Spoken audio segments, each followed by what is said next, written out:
I want to play something that happened in England to a guy who was just peacefully speaking about the Bible in London, and a police officer approached. Now, the guy was preaching in the public square, and he had a Bible, and he was quoting the Bible, and a preacher comes up to this, new immigrant from Jamaica. Listen. I am preaching. You are preaching. I'm going to require you to go away. You can never. Okay, then I will arrest you for breach of peace. Plain and simple. What breach of peace? It's what you're doing at the moment. You're causing problems, you're disturbing people's days, and you're breaching their peace.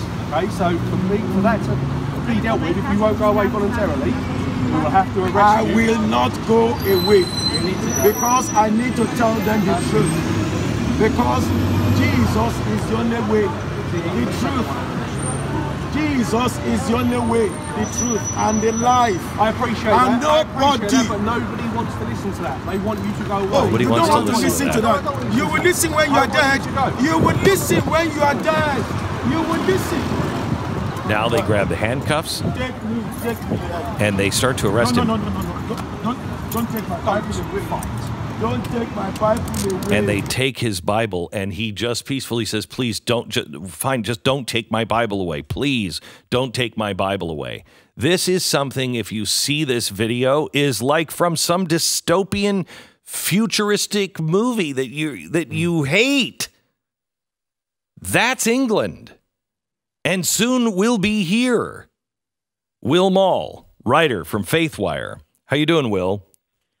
Hi, Glenn. How you doing? Good. I know you've been following this in England. Tell us what's going on. Yeah, it's a crazy, crazy story. I mean, it popped up on Twitter the other day, this video, and looking into it, it was very clear that really this guy who was preaching had done absolutely nothing wrong. He was just expressing himself, is just basically preaching to people who had listened when they were walking past, had done nothing wrong at all, wasn't threatening anybody. And the police were called. I actually spoke to the Metropolitan Police about it, and they said to me that the police were called because he was supposedly being Islamophobic. Now, that was quickly denied a few minutes later because clearly he wasn't being Islamophobic at all. That was just hearsay, and the police officers, they said, didn't hear him being Islamophobic. So he was basically just preaching, and clearly the officers, and there were a few people gathered around who weren't best pleased with him, and the officers kind of took their side and decided, actually, we don't want you here anymore. So as you can see in the video that you just said, the officer effectively said that he was breaching the peace, which he wasn't. I mean, he wasn't inciting violence. He wasn't doing anything illegal under the law.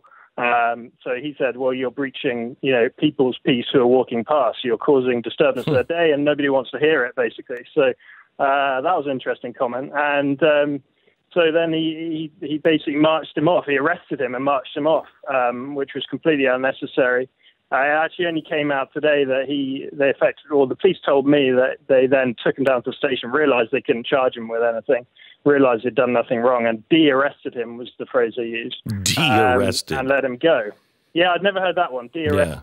Yeah. What's amazing to me, Will, is here in America, we just had these radical preachers preaching hatred, preaching race riots, and they were on the steps of the Lincoln Memorial, and innocent kids are listening to it. They're blamed for breaching the peace, if you will, being racist. Mm-hmm. And nobody said anything about the preachers who were just absolutely vile. But you don't have freedom of speech in England. No, well, we do in some senses. We have a freedom of expression. The European Convention on Human Rights, which is part of the UK Human Rights Act in 1998, that should give us a sense of freedom of expression, particularly, and obviously there are other laws that govern how you behave in the public square. If you're inciting hatred or violence, then that's legislated upon, and that can be illegal. But it was clear that he wasn't doing this at all. He was basically just expressing himself, putting out an opinion in the public square, and there was absolutely no grounds to arrest him at all. So, and I mean, there's another interesting aspect in that the police officer, you can actually hear him in the video after he snatches the Bible away from him, which is just a horrible thing. And he says, oh, please don't take my Bible away. He says, well, you should have thought about that before you were being racist. And I asked the police about this. They actually didn't get back to me on this particular point because I said, you've just told me that actually there was no Islamophobia, there was no racism that he was projecting on anybody. The police officers didn't hear any racist remarks. So what's that about? What's that about? Why is the police officer suddenly accusing him of being racist? So they didn't have an answer for me on that one. And it's amazing these were two white officers talking to a black Jamaican about being racist. Yes, yeah, exactly. So the outrage has been pretty big in the UK, particularly amongst quite a lot of clergy. There's quite a few people, senior sort of Christian leaders in the UK, who've wanted to see more from the Archbishop of Canterbury and a few other people to actually speak out on this guy's behalf.